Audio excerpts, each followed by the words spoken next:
Ladies and gentlemen, good day and welcome to the Coforge Ltd Q2FY25 earnings conference call.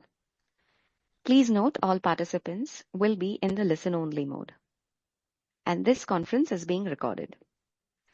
We have with us today from the management team, Mr. Sudhir Singh, CEO, Mr. John Speight, Chief Customer Success Officer, and Mr. Saurabh Goel, CFO.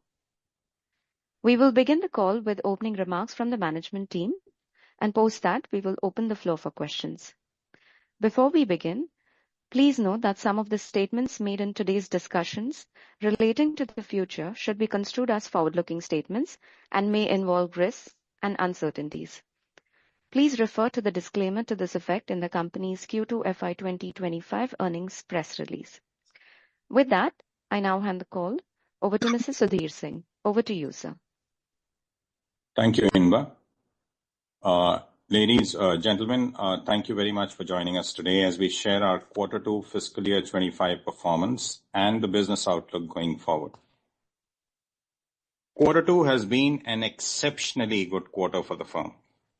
And not only has the quarter been an exceptionally good quarter, it has also been a quarter that has validated the three key assertions that we made at the beginning of this fiscal year.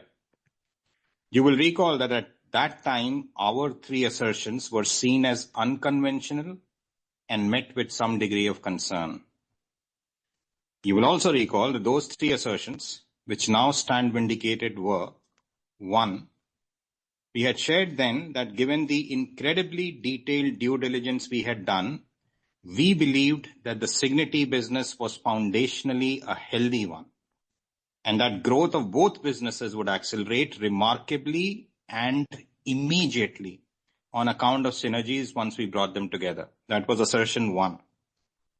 Assertion 2 that we had made was we had shared that even though we were stopping the practice of annual revenue guidance, the health and outlook of our organic Coforge business, and by organic I mean all Coforge businesses excluding Cigniti, was very robust.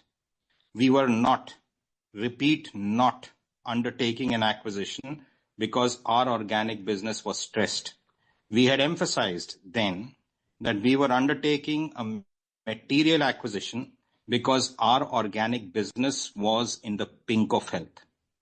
And assertion 3 that we made at the beginning of this fiscal year was, we were at that time, you will recall, the first management team in the industry to state that we saw a definite and a positive turnaround in the demand environment based not on analysis from any analyst, but based on the build-up of our indents.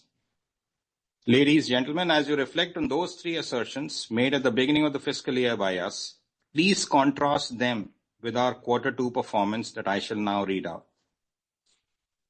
In Q2, the Coforge organic business has grown 6.3% sequentially in US dollar terms, while the standalone Cigniti business has grown equally strongly by 6.1% sequentially in US dollar terms. With both businesses registering exceptional growth, the firm grew sequentially in Q2 by 26.8%, that's sequentially, in US dollar terms. We crossed the $1 billion run rate only 7 quarters back, and today, 7 quarters later, we are now operating at a run rate of almost $1.5 billion US dollars. What makes this synergy-driven performance even more remarkable is the concurrent expansion in EBITDA. The Coforge organic business has increased its reported EBITDA by 125 bips in H1 over H1 of last year. At the same time, please note, the Cigniti business has seen its EBITDA jump by 360 bips sequentially to 16.2% in 1 quarter alone. We expected Cigniti to hit a 16.5% EBITDA target by Q4, but we now believe that we will hit more than an 18% EBITDA target for the standalone Cigniti business by Q4 this year. Ladies and gentlemen, with that preamble, I shall now talk you through the quarterly performance and our assessment of the outlook. Beginning with the revenue analysis. I am pleased to report that during the quarter, the firm registered a revenue of $369.4 million. This represents a sequential revenue growth of 26.3% in CC terms, 26.8% in US dollar terms, and 27.5% in Indian rupee terms, respectively. Equally importantly, the growth has been evenly spread across verticals, indicating that the growth trajectory of Coforge is likely to sustain. It is not a lopsided growth that Coforge is experiencing focused on either a particular vertical or a particular geography. All verticals, all geographies are growing robustly. During the quarter, our banking and financial services vertical grew 5.2% sequentially and contributed 31.3% to our revenue mix. The insurance vertical grew 8.9%, that's 8.9% sequentially, and contributed 21.8% to the revenue mix. The travel vertical grew 6.2% sequentially and contributed 18% to the total revenue. The government vertical outside India grew 6.7% sequentially and contributed 7.8% to the revenue mix. With that, I shall now move on to the margins and the operating profit discussion. During the quarter, we delivered an EBITDA of $58.4 million, registering a sequential growth of 17.6% and a year-on-year growth of 37.6%. This reflects an EBITDA margin of 15.8% for this quarter, which is higher by 55 bips over the same quarter last year. You will recall that wage hikes at Coforge were undertaken in Q2 beginning. For the half year ending September 2024, EBITDA margin stands at 16.4%, higher by 125 bips over H1 last year. Moving on to order intake. Over the last 10 quarters, we have been clocking an order intake of more than $300 million per quarter, every quarter. In the current quarter, the firm saw an order intake of $516 million, which includes $67 million from Cigniti. The next 12 months signed order book has moved from $1.07 billion in the previous quarter. It has jumped to $1.3 billion in the current quarter. This represents a 40% increase in the next 12 months signed order book over last year's same quarter. The large deal velocity signing continues unabated, and the velocity seems to be picking up. During the quarter, we signed 3 large deals, 1 in continental Europe, 1 in North America, and 1 in UK. Moving on to people metrics. On the people front, the addition of Cigniti has added 4,430 people to our headcount. Excluding Cigniti, the organic Coforge business added 1,441 people, which represents a 5.4% increase sequentially in the net headcount. This increase of 5.4% in net headcount of the organic Coforge business follows the increase of net headcount by 7.5% in the last quarter. Our total headcount for the quarter stands at 32,483, reflecting a net addition of 5,871 employees during the quarter. Attrition continued to be stable, and the last 12-month attrition during the quarter stood at 11.4%, including the Cigniti attrition, which is at 11.7%. With that, I shall now request John Speight, Customer Success Officer, Coforge, to walk us through capability and delivery highlights. John, it's all yours. Thank you, Sudhir. I shall now touch upon the highlights of the quarter related to our delivery operations. In the banking sector, we continue to grow our strategic partnership with a leading UK bank, signing a new 3-year deal for legacy modernization to optimize costs and improve their customer satisfaction. We also successfully completed a comprehensive assessment for the wholesale division of a Tier 1 global bank, evaluating their maturity around resiliency, engineering, and agile organization structures. Planning is now on the work on the next phase. In the insurance sector, we signed a 3-year deal for a global insurer to implement an end-to-end Gen AI solution to transform automation across their enterprise. For a leading US product provider, we successfully completed the setup of a 500-strong GCC. This is expected to grow to more than 1,000 in the next 3 years. We also secured a major 3-year deal with a Tier 1 insurance major to be their grow and run partner. In the travel sector, a 3-year renewal at a major Australian airline will see us continue to provide end-to-end managed services, delivering enhancements across business intelligence, infrastructure, and applications.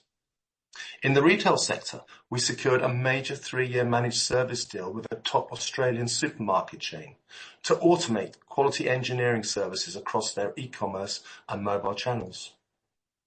The government sector continues to see strong growth. In the UK, we have entered a 5-year strategic partnership with a key regulator to deliver CRM solutions that manage partnerships and citizen records.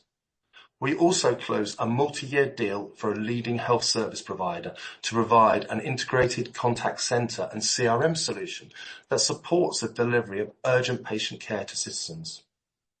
While in Australia, we are implementing a new low-code platform to streamline their processes for a large state government department.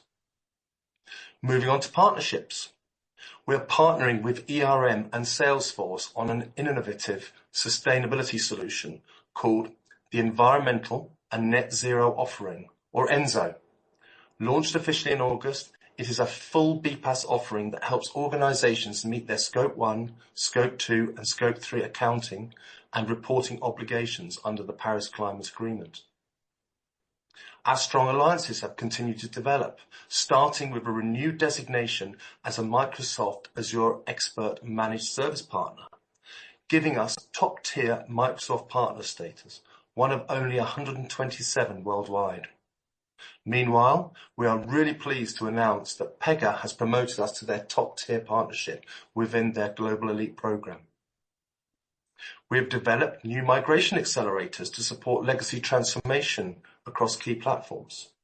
Our accelerators have the capability to automate over 60% of the migration, delivering savings in both cost and time to value. We continue to achieve notable industry recognitions during the quarter. Designated by Everest as leader in low-code application development services PEAK Matrix, leader in the digital transformation services for mid-market enterprises PEAK Matrix, and major contender in 5 other categories. With that, I would like to pass over to our CFO, Saurabh Goel. Thank you, John. Let me take you through some of the financial highlights for the quarter. The organic EBITDA margin for the quarter stood at 16.6%, reflecting decline of 126 bps over previous quarter. All wage hikes were rolled out effectively July 1st in the current quarter. Please note that in the prior years, the impact of wage hike has been 250 to 270 bps. You would also recall that in the beginning of the year, we had not given revenue guidance, but we had guided for gross margin improvement of 50 bps and reported EBITDA being flat for FY25. We are pleased to report that end of H1 FY25, our organic gross margin is 32.2%, up 64 bps. EBITDA is 16.4%, up 125 bps. Organic EBIT is at 12.9%, up 114 bps. In H1 FY25, we had acquisition and integration related expenses, which had an impact of 2.3% on our profitability. This will get normalized in coming quarters. The depreciation of the consolidated financial statements reflects impact of amortization of intangibles such as customer relationships and non-compete that got created on account of purchase price allocation because of Cigniti acquisition. The amortization impact for next 3 years will be $10.7 million per year. The current quarter had an impact of 22 crores on account of this amortization. We also guided for 16% EBITDA margin for Cigniti for the current financial year post we acquiring the firm. Current quarter witnessed increase in EBITDA margin to 16.2%, which was 360 bps over previous quarter. And we are now targeting to improve this to 18% by end of the financial year. We have received SEBI approval on the open offer, and the open offer is expected to get concluded by mid-September. The open offer for the tendering of shares will start in next 2-3 days from now. At the end of quarter 2, we have cash balance of $217 million, which includes $137 million in the monitoring account from QIP proceeds. Net of that, we have $80 million of cash in the balance sheet, and we have a debt on account of working capital of $86 million. OCF, excluding payment on account of transaction-related expenses, for H1 stands at $39.3 million, as against the cash burn of $0.5 million in the same period over last year. In Q4 FY24, we had mentioned that we are working towards normalizing the operating cash flow through the year, and in this improvement in OCF in quarter 1 and now in quarter 2 is a result of the same. ESOPs have been granted to the leadership team towards the end of September, and hence from next quarter onwards, the ESOP cost is expected to go up in a range of 180 to 200 bips per quarter for next 2 quarters. This includes ESOP issued to Cigniti leadership as well, and we have used our existing pool for the same. With that, I will hand over the call back to Sudhir for his comments on outlook. Thank you, Saurabh. And just a quick correction. As Saurabh said, we have received the SEBI approval on the open offer, and it is expected to be closed by mid-November, not mid-September as we called out. So that's only 2 or 3 weeks from now. Summing up an outlook, let me start off the outlook commentary with a broader statement of intent. The growth story of Coforge is now 29 quarters old. This is a time-tested team that is more hungry today than it was more than 7 years back when we first came together. Our sustained and very robust growth at Coforge over the last 7 years has been driven by an intense execution-oriented culture that is uniquely our own. It is underpinned by a deep-rooted personal pride and an ambition to create a platform that will be the collective legacy of each one of us at Coforge. The last 7 years have seen spectacular growth. The next 7 years will be better. With that, moving on to the outlook. A 27% sequential dollar growth, with the organic business having grown 6.3% sequentially. A concurrent and material expansion of 145 bips in H1 in EBITDA. The second consecutive quarter of significant net headcount addition. A large deals pipeline that is looking very robust. And finally, an ever-strengthening next 12 months signed order book, which now is 40% higher YOY, gives us confidence that the coming quarter and quarters to come shall see robust and sustained growth. The growth and the margin expansion at Cigniti are a preview, as Saurabh said, of sustained growth and further increases in margin to follow. We have operationally fully integrated the Cigniti team, and the synergies have exceeded even our expectations. As noted, we expect Cigniti standalone EBITDA to go up to 18% plus over the next 2 quarters alone. Overall, our confidence in the commitment that we offered at the beginning of the year to deliver robust and sustained growth is ironclad. Our medium-term guidance of not just hitting the 2 billion mark, but also delivering a concurrent material expansion in EBITDA is intact. Team Coforge has turned in execution of the highest order over the last 7+ years. We look forward with confidence and eagerness at the next 7 years.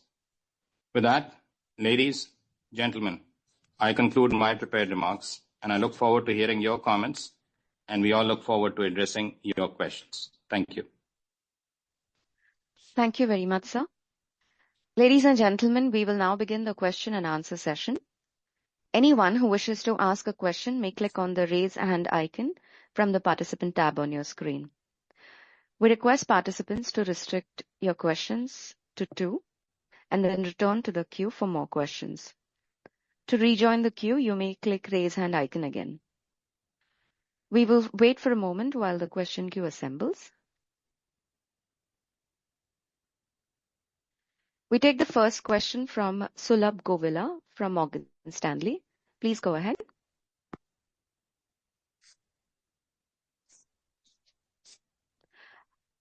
Mr. Sulabh Govila, could you please unmute your connection and ask your question? Yeah, hi. Am I audible? Yes. Yeah, hi. Thanks for taking my question and congrats on a good quarter. Sudhir, you mentioned on the outlook near term as well as going forward. So just wanted to, double click on that. In the next quarter particularly, what are you hearing on furloughs from the quarter and the expectation for the same versus, let's say, last year? And then with respect to verticals, last quarter, we had specifically called out BFS to grow, let's say, in double digit for the year. Is there any incremental positive change in other verticals also that you've heard during the quarter? That's my first Let me take thank you. Thanks, Sulabh. As far as furloughs are concerned, we expect furloughs to be in line with the normal trend in quarter 3. So we do expect furloughs to happen. We don't expect them to be on the higher or the lower side than they are in normal year. And we bake that into our projections. As far as verticals are concerned, as you've noted, BFS has grown 5.2% sequentially. Insurance, you would have noted, has grown almost 9% sequentially, and travel has grown more than 6%. Government also has grown more than 6%. So BFS, we had said that we will deliver double-digit growth. I suspect that is assured given this quarter's performance. We had also said that we expect growth to happen in a tough macroeconomic environment because all verticals are firing. And all verticals will deliver growth that will largely be in the same ballpark. We maintain that assertion going forward as well, Sulabh. Understood, Sudhir. The second question I had was on Cigniti. Is the go-to-market and cross-sell plan already in motion there? And if you could highlight, any updates on the same? Go-to-market plan is firmly in place. At the end of the last quarter, we had talked about the fact that the go-to-market engine was already being headed at that point in time by a Coforge leader who had moved in and had been working with the Cigniti team since 2.5 quarters. She is now in charge. She is the one who's been driving it for the full year. And the results of her and her team's efforts, not just in terms of driving growth, but in terms of working together as a composite team, part of the broader Coforge fabric, I suspect are evident for everyone to look at. Cross-sell is moving exceptionally well. So when I talked about the margins having exceeded our expectations, the only thing that's exceeded even margins on the expectation side has been the eagerness with which a team that was largely selling only one service line has embraced the other 10 that they can now sell. Understood. Then if a third question I may ask, related to the bookkeeping question, Saurabh, below EBITDA, this one-off on transaction-related expenses as well as past liabilities from Cigniti, wanted to understand whether they will recur from 3Q or they're done. So, see, we don't expect any past liability to now come in because we have done our purchase price allocation and we have otherwise almost taken care of any expected exposures that were there. So we don't expect anything around past liabilities to come in. Number one. Number two, on the integration related expenses or the merger related expenses, now, so you look at last quarter was a significant number. It's come down to $2 million. I think it will be sub $1 million in 1 or 2 quarters and then it will die off. Understood. Thanks for taking my question. Thank you. We'll take our next question from Abhishek Pathak of Motilal Oswal. So may we request you to unmute your connection and ask your question? Hi, am I audible? Yeah. Yeah. Hi, Sudhir. Hi, Saurabh. Thank you for the opportunity and congrats on a great quarter. So I think, as Sudhir mentioned, I guess the Cigniti revenue growth was probably a bigger surprise than the margin beat. The first question is, considering the demand is now certainly recovering across the board, Does it now become easier to sort of cross-sell service lines and services to Cigniti clients in this environment? And if yes, does it significantly, sort of change or rather upgrade our expectations from Cigniti versus what we acquired, maybe 6, 7 months back? That's one. And secondly, on the headcount bit, I guess, you've been hiring quite strongly over the past couple of quarters. And the utilization levels are now at 82%. I guess a lot of your peers are operating at 85%. So is it tempting to sort of, just sort of sweat the asset a bit more and go to 85% and manage margins or even exceed over there? Or do you think the demand is recovering, sort of, so much that you still want to hire and sort of, still sort of, build up that muscle on the headcount side? Thank you. Abhishek, thanks for both the questions. As far as Cigniti is concerned, the cross-sell of services was something that we were absolutely assured about because we had spent a lot of time with the sales team of Cigniti, every level of the sales team. And it's not the demand environment recovery that is largely driving the cross-sell effectiveness. It's just the fact that that team was primed and it was hungry. And our horizontal business units were primed. As I said in my commentary, our organic business was in the pink of health when we did this material acquisition. There's a great synergy in terms of our horizontal business units working hand in glove with the Cigniti integrated business unit, market-facing unit, and that is what is driving the very strong cross-sell, which gives us which always gave us a lot of confidence, but hopefully gives everybody on the call also the same confidence that we've always carried around Cigniti. That's answer one. Answer two, as far as headcount is concerned, our utilization numbers, 82% that you called, are utilization numbers that in our case include trainees. At this point in time, we think the demand environment, I won't classify it as demand environment. We believe that our pipeline is very strong. We don't want to sweat the asset anymore. We want to keep utilization at where it is to make sure that the demand gets addressed and the growth that we see in front of ourselves is not missed. Very, very clear, Sudhir. And if I could just squeeze in one more on the Cigniti margins. So the 3-tier expansion is incredibly heartening. Now, going forward, is there any more low-hanging fruit that you will, quite easily pluck and the margins may expand to your guided range, or do you think it requires it requires more discipline going forward on Cigniti? Thanks. It's only one quarter. There are still low-hanging fruits. We've shared an estimate of 18% over the next 2 quarters. Most of that should come through addressing the low-hanging fruit. Structural improvements beyond that, again, are possible, but we'll talk about those next year. Great. Thank you. All the best. All the best. Thank you. Thank you. Our next question is from Debashish Majumdar from Swan Investments. Please go ahead. Good morning to the management team, Sudhir, John, Saurabh, excellent set of numbers.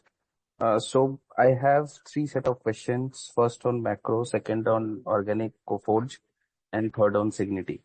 So the first one is for Sudhir, obviously. Sudhir, if I remember correctly, 1 year back, you were the first person to call out that the macro recovery, what others are building, and it is not going to come so easily. So do you think we have crossed that level and where recovery is kind of started coming back, especially in your set of clients and sectors?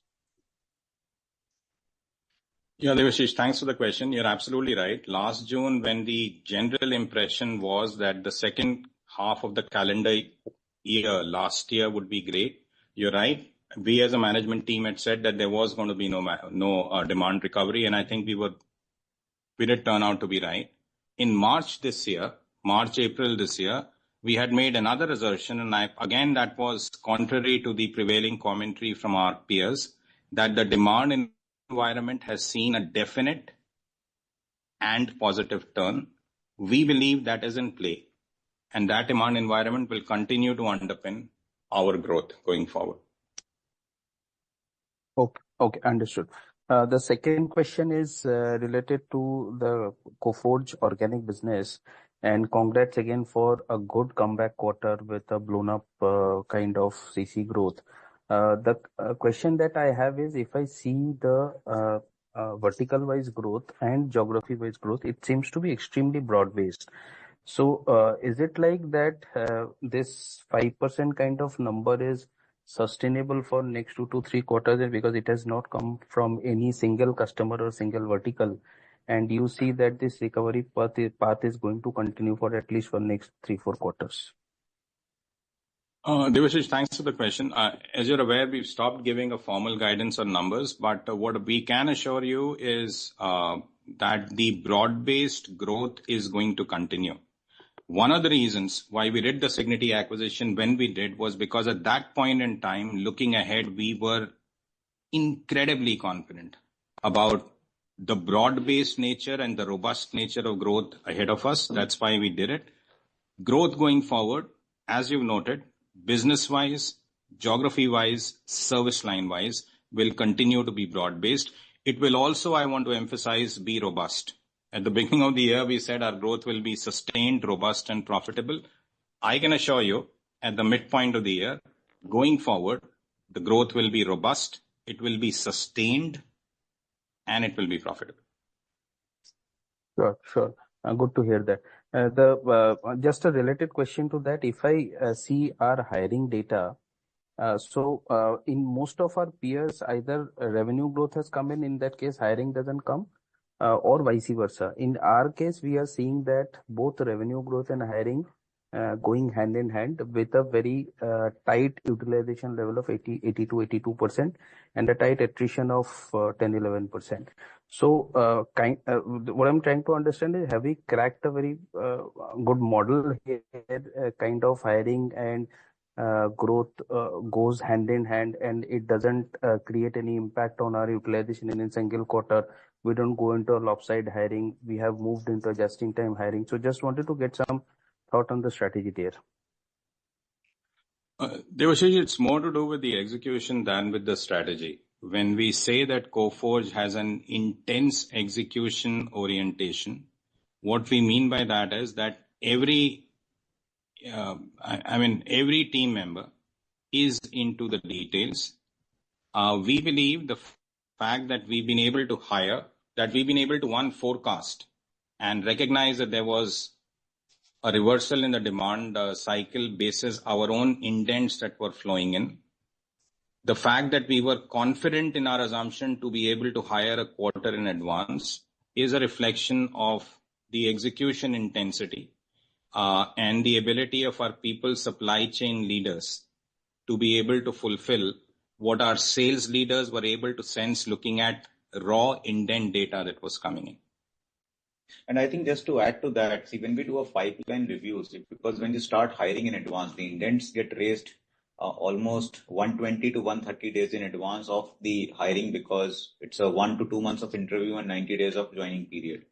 When we look at a pipeline and our ability to ascertain the deal closure timing and triangulate that with the hiring indents is something which is leading to this tight operations that we are managing. So it's a function of estimating when you will close the deal, and that can only happen if you are in the woods, you understand the stage of the deal at which it is in, along with then make sure that you start ramping up, keeping that in mind. So it's a function of both supply chain and the front end working very, very closely together along with the delivery organization.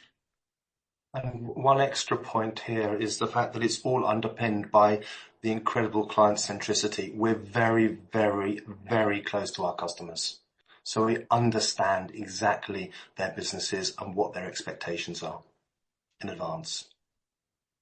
Sure. Very clear. One last question on Cigniti. In case when we were acquiring Cigniti, we were very clear that there are 2-3 large clients which we were targeting to do cross-sell, and there are a few micro markets which we were targeting to do cross-sell.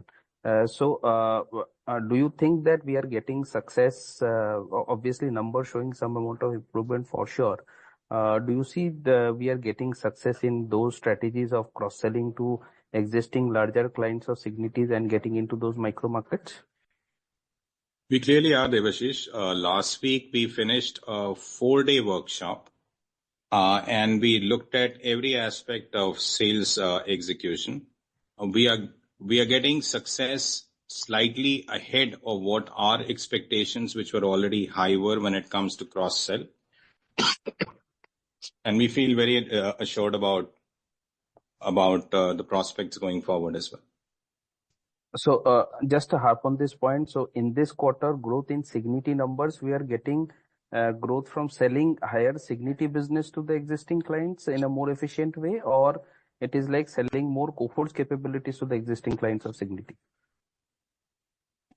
In this quarter, the growth has largely come from selling Signity-only revenues. The pipeline on cross-sell has built up, is building up, and I suspect we will start seeing the first effects of that from Q3 onwards. Sure. Thank you very much for answering my question. Wish you all the best. Thank you, Devashish. Thank you. Our next question is from Vibhor Singhal from Nuvama. Please go ahead. Yeah, hi. Am I audible? Yes. Yeah. Yeah, hi. Thanks for taking my question, and congrats, Sudhir and team, yet again for a very strong performance. Sudhir, my first question was on the travel vertical. This vertical had a pretty weak FY24, and not just for us, in fact, for the entire industry. What is the outlook on this vertical? How are we seeing this? The growth has been quite strong this quarter for sure. So are things turning around? Are airlines, hospitality, and other parts of it looking to increase their tech spends? And any other large deal pipeline that or deal that you might have signed or you might be looking to sign in coming quarters would be helpful. Vibhor, thanks for the question. The large deal pipeline for the travel vertical is looking extremely promising. We are seeing deals spanning spend areas of IT modernization and mainframe offload. That's one area. We are seeing significant India GCC ramp-up led deals in travel. That's the second area. We are seeing e-commerce and NDC for airlines led deals, which is a third area. And then we are seeing guest experience and personalization for hospitality as the fourth area. So travel, the pipeline is robust. The large deal pipeline is very promising at this point in time. And what marks this change in the outlook for the vertical? I mean, from the commentary that we're hearing from peers, I believe in the airlines, companies are still reeling under the pressure of delayed delivery from Boeing, and that is why many of their programs have been pushed out, and hence the tech spends have been kind of muted. Any color on that? What has changed, and what is the view on the airline specifically? So our travel exposure, Vibhor, is centered around airlines, airports, and travel tech. Travel tech is doing exceptionally well from a spend perspective. Travel tech firms are truly in a massive spend phase right now. Airlines saw a significant correction, positive correction about 4 to 6 quarters back. Spends there have now stabilized, but our farming efforts and very active displacement of competition efforts are working well for us. Got it. That was really helpful. My second question, Sudhir, is on the overall banking segment. So, of course, I mean, excluding insurance, of course, had a rock solid quarter this year. On the banking vertical, what are we looking at in terms of, let's say, new growth areas over and above our existing capabilities? How does Signity add? I mean, I'm sure Signity has more presence in the other verticals that we are looking to farm. But any contribution from Signity in that? But if not, how's the overall outlook on banking, specifically on any other sub-verticals that we might be looking to spawn? So Signity, Vibhor, the largest vertical that they have is banking. And therefore, to that extent, the ability to cross-sell horizontal businesses in that functional space has gone up. Specifically to banking, the segment overall, as all of us know, continues to have macroeconomic uncertainties. And those are stemming largely from geopolitical events, high inflation, compliance-related complexities, and so on and so forth. Now, looking ahead, while the uncertainty in the sector is expected to continue, we do find, in our case, with our clients, that they are boosting investment in IT, in cloud, and data areas in particular. There's also significant interest in this space in Gen AI. And at least anecdotally, we're exploring ways to reduce cost or to improve customer experience by incorporating Gen AI. One other area I do want to call out before we close this is one other priority area for investment that we are seeing is in financial crime prevention. That's one space. We are seeing compliance to Digital Operational Resilience Act in the European Union, and John can talk more to that. And we are seeing investment in systems to support open banking initiatives, which is a third space that is coming up. So financial crime, Digital Operation Resilience Act in Europe, and investment in systems to support open banking initiatives. John, would you like to add to that? Thank you, Sudhir. I'll say not too much because you've covered significantly most of the points that I'd actually was going to raise. The only thing I'd add is to stress the open banking space. Obviously in the US now that is ramping up. That's, I think, a key area. Compliance you've mentioned, ongoing. I think legacy modernization, you'll see increasingly becoming more and more key, and the role Gen AI is actually having in driving that legacy modernization agenda. I think that's about it, Sudhir. Yeah, and Vibhor, one thing that we've never talked about is the fact that we had a very significant exposure to the mortgage industry, but we never used that significant exposure to the mortgage industry as a reason for slowing down on the banking side. With a decrease in interest rates that's now happening, the mortgage sector also, we believe, is going to have a gradual resurgence. And hopefully that will boost loan origination and processing volumes, and it should have a positive uptake on our technology spend there. Got it. And since you've touched upon the chord, any color as to how much mortgage could be in terms of revenue size or percentage of revenue? I don't think we call out at a sub-segment level, Vibhor. We just call out at a segment level. So sub-segment revenue mix is not something that we have. Sure, not a problem. Thanks so much for that detailed explanation from yourself and John. I have some bookkeeping questions for Saurabh, trivial but necessary nonetheless. Saurabh, you mentioned the new ESOP scheme has been approved and the cost for that will come in from Q3. Yeah. And that would be how much basis point that you mentioned? I'm sorry, I missed that part. So roughly 180 to 200 bips. So we had called out in the beginning of the year that ESOP cost will be roughly 180 bips for the year. And that was the assumption that the ESOP grants would have been given in the Q1 itself. But now because the grants have been given in Q3, almost beginning of Q3, we expect that cost to be in a range of 180 to 200 bips, more towards 200 bips. And it's for first 2 quarters, which is Q3 and Q4. Then we get into Q1 of next year, 60, 70 bips of the old plan cost will go away. So that's how it will look like. Yeah. So next quarter, we are looking at a 180 to 200 basis point headwind on a Q1Q basis. On a Q1Q basis. Incremental impact will be 120 bips, not 200 bips. 80 bips is already sitting in the P&L. What I'm talking about is the incremental. Achha. The incremental impact will be 120 bips. The total cost of ESOP. Okay, got it. So 70, 80 basis point is already there in the P&L. Incremental impact will be 120 basis points next quarter. And in Q1, another 60 basis points will go away, which is of the current ESOP scheme. Which is the current cost will go away. You're right. So minus 120 in this quarter, Q3, same in Q4, and then plus 60 in Q1. Just to give us spread out the maths. Got it. And also there was this 14.4 crores consulting expense in Cigniti this quarter. Last quarter, of course, we had some expenses. So I am assuming these are related to the merger and integration. Are these expenses now done, or do you expect some more of them to come in Q3 and Q4? So the expenses in Cigniti were not on account of merger. The expenses on Cigniti, you will see that there was a 14 crore hit in Cigniti, wherein consolidation it flew down only to 9 crores because some expenses were already part of purchase price allocation, and hence it didn't impact my consolidation. And then this 8 crores of past liability was identified on account of historical taxes and all. So all of those are now behind us.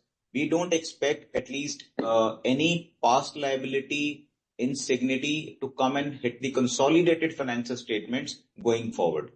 The integration expenses, the merger expenses would be sub $1 million or so for next couple of quarters, and then it will go away. Got it. Got it. And just last question on the open offer. As per, if I read the timeline of the open offer, we are looking to close in terms of post tendering and everything by November, mid-November, or an entire process is expected to close by December 7th, if I read the schedule correctly. Yes. So that's December 7th is the last date, which is the most stretched date which can happen. But we expect the whole thing to get closed at least by mid November. The tendering and everything will get closed. The payment to the shareholders would have happened by mid-November. Got it. Got it. Got it. Great. Thank you so much, Sudhir, Saurabh, and John, for taking my questions, and wish you all the best. Thank you. We take a next question from Manik Taneja of Axis Capital. Please go ahead. I hope I'm audible. Yes, sir. So, Sudhir, extremely strong performance once again.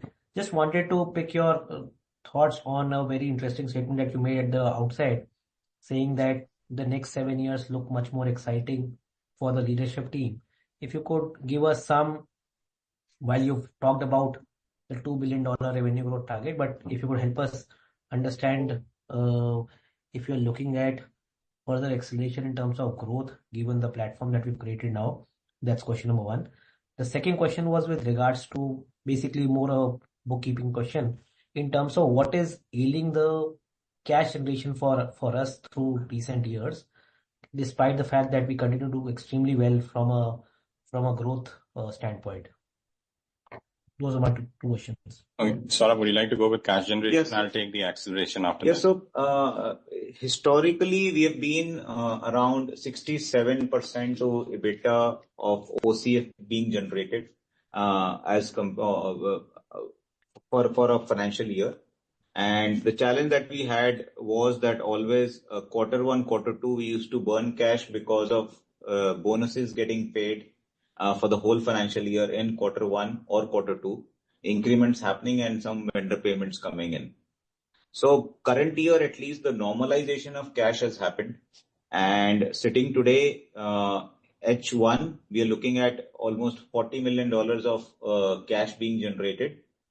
If you're looking at the cash flow, the statutory statement, a lot of that is also to do with acquisition-related expenses that have got paid out. But otherwise, from an operating cash flow perspective, H1, we have generated $39 million in the current financial year as compared to a cash burn of $0.5 million in same period last year. We expect that for now, around 67% to 70% of EBITDA is the OCF we would like to operate on. And Manik, a lot of large deals today that also come in, they come in with upfront investments in the account, either on account of transition or transformation, wherein the recovery starts happening over a period of time. So using our cash to make sure that when we sign large deals, we are making those upfront investments in the account. And that is why we are making sure that we at least operate at 65 to 70% OCF. We look at our DSO, which is debtors to sales outstanding. They continue to be healthy at 60. You look at our unbilled, they continue to be healthy at 14 odd days.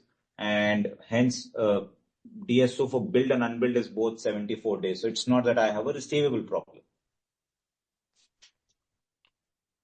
Moving on to the other question that you had, Manik, about the confidence in the next 7 years. That confidence is near absolute as far as we, as the collective leadership of the firm, are concerned. The confidence comes from 2 or 3 different things. Coforge today is a far more diversified organization than it was 7 years back. 7 years back, when we got together, almost 40% of our revenue used to come from airlines and airports only. And 5 years back, we were possibly more impacted than any other firm because when COVID came, 30% of our revenue used to come from airlines and airports. So the firm is one, not just bigger, but it's diversified significantly. Second, as we look at the future, our growth vectors over the last 7 years have primarily been industry-led. where we stand with the leaders we have, the untold story of Coforge over the last 2.5 years has been the behind the curtains work that has been done in terms of leadership, capability, partnership, and alliance build in product engineering, in cloud services, in data services, and experience-based technologies. They are now fast becoming additional vectors for growth.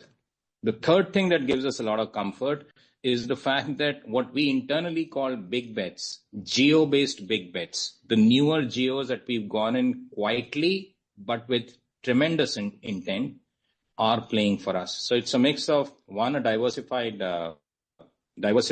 industry mix, two, a very strengthened horizontal capability mix, and three, an expanded geo mix that gives us confidence. And as I had said in the closing comments as well, we believe if we can accelerate growth further over the next 7 to 10 years, wherever we land up, and hopefully it will be in an incredible place, we would all, as a collective leadership, have created something that we can regard as our collective personal legacy, and that is what drives us going forward. Thank you for the detailed thoughts. Sudhir, also wanted to get your thoughts around some of the recent deals. We've seen an increasing share of GCC rollout-led deals in the industry, including for you. If you could help us understand what's driving that, and do you see that as a risk from a medium-term standpoint, given the call option that customers would have? You're right, Manik, and we concur with you. We also see very strong activity in the GCC space. We believe that unlike the earlier cycles where GCCs used to get set up and there used to be a boom and bust cycle over 3 to 5 years, this seems to be a more concerted push and a more personal agenda-driven push. In most cases, GCCs are being helmed or are being driven by Indian origin leaders who have gone up the ranks, and that number has swelled. So we see this as something that's likely to sustain, and we have built up the process of supporting GCC build, the process of creating virtual GCCs within our premises, and the process of supporting both micro and mega GCCs as part of our sales plan going forward. Thank you, and all the best for the future. Thank you, Manik. Thank you. Before we take our next question, we'd like to request participants to please limit your questions to 2 per party. Time permitting, you may come back in the queue for a follow-up question. We take our next question from the line of Abhishek Bhandari of Nomura. Please go ahead.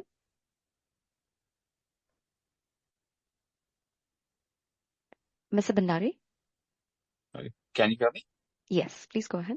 Thank you for the chance. My questions have been answered. Thank you and all the best. Thank you. We take our next question from the line of Kawaljeet Saluja of Kotak Securities. Please go ahead. Yeah, hi, Sudhir. Exceptional quarter. Congratulations. Couple of questions, Sudhir. First is that, your deal pipeline and deal wins have been exceptionally strong, which I don't think mirrors across the industry. But nonetheless, would love to get your views on whether it's the environment or something has changed in Coforge's portfolio. That's the first question.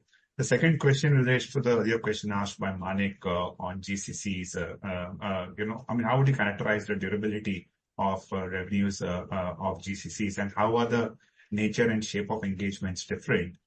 And the third question I have is for Saurabh. Saurabh, the gap in the Ind AS margins and the fact sheet margins have expanded, quite a bit in the current quarter. What would you attribute the same to? Sure. Saurabh, do you want to lead with question number 3, and then I take 1 and 2? Yeah. So, 2 things, Kamaljeet, on that. So if we look at our segment report, okay, which is again the audited statement, you look at the EBITDA margin reported there, which is 14.9%, and that does not include that EBITDA margin of 14.9% does not include in the one-time transaction-related expenses of 20 odd crores, plus the hit that we had taken on account of Cigniti prior year expenses that had come and hit us in the current quarter to the extent of 8 odd crores.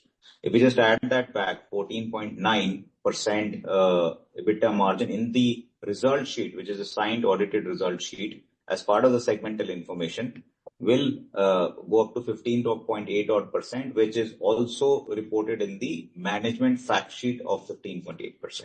So that's the gap between the 14.9%, which is there in the signed segmental results, and the fact sheet, because there are two items which are not included in the the going forward EBITDA margins or the recurring EBITDA margins. Coming back to question number 1 and 2, Kawaljeet, the first question that you had shared was around the deal pipeline and what's driving it. We think it's more a mix of it's more a function of the mix having evolved. To give you an example of the 3 large deals that we've signed in the current quarter, one of them is in the healthcare space, at the intersection of the healthcare and the government space. Now, healthcare as a vertical was never really material for us. We started talking about building it up about 2.5 years back.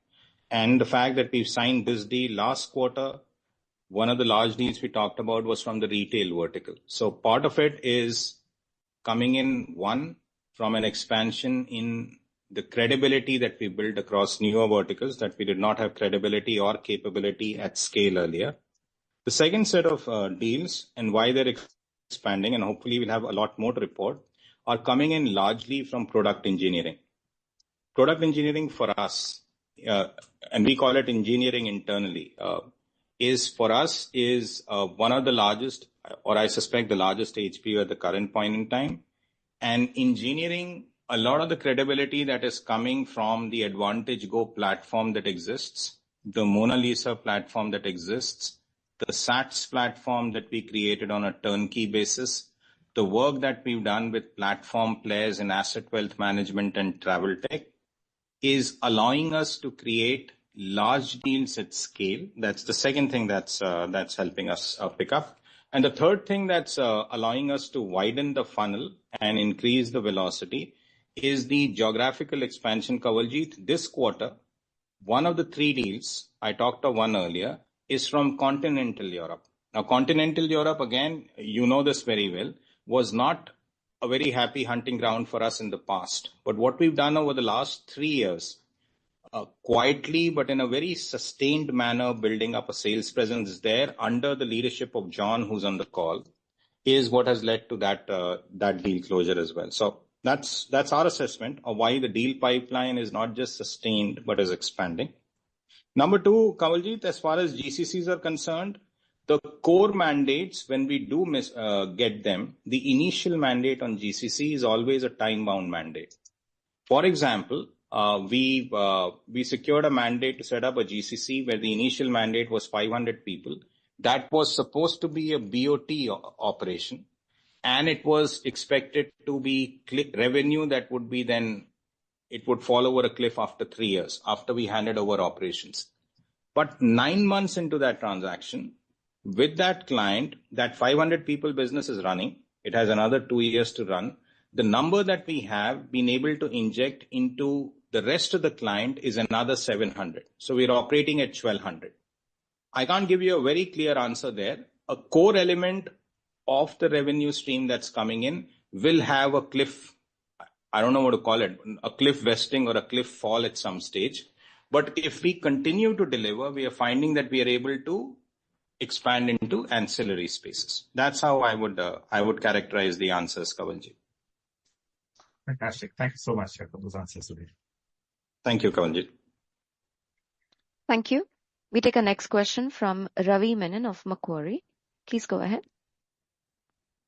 Hi, thank you for the opportunity. Congrats on really good revenue numbers.